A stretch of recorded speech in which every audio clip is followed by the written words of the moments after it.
সাভারের ট্যানারিতে ১০০ মিলিয়ন তহবিল দিলেই হবে না, টেকসই উন্নয়নে কতটুকু ব্যবহার হয়েছে তার তদারকিও দরকার। জলবায়ু সমস্যার সমাধানে ক্যাশ নামের নতুন এক প্ল্যাটফর্মের অনুষ্ঠানে এ কথা বলেন বাংলাদেশ ব্যাংকের গভর্নর আহসান এইচ মনসুর। জানান, সাভার ট্যানারির দায়িত্বে বিসিকের পরিবর্তে বেবজাকে দিলে বরং কিছু ফলাফল হয়তো আসতো। বলেন, ব্যবসায়ীদের আপত্তি থাকলেও মধ্যম আয়ের দেশে উত্তীর্ণ হওয়া বাংলাদেশের জন্য ভালো হবে। অনুষ্ঠানে বক্তারা জলবায়ু সংক্রান্ত সমস্যার সমাধানে নীতিমালা প্রণয়নে সঠিক তথ্যের প্রয়োজনীয়তা এবং প্রণয়িত নীতিমালার যথাযথ প্রয়োগের গুরুত্ব তুলে ধরেন। প্রবলেমটা হচ্ছে এটার মেস ম্যানেজমেন্টটা কে ঠেকাবে?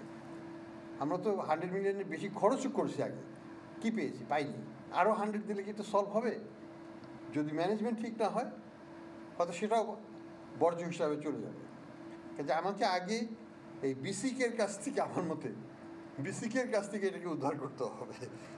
এটা যদি আমরা বেবজাকে দিতে পারতাম এই অবস্থা হয়তো হতো না।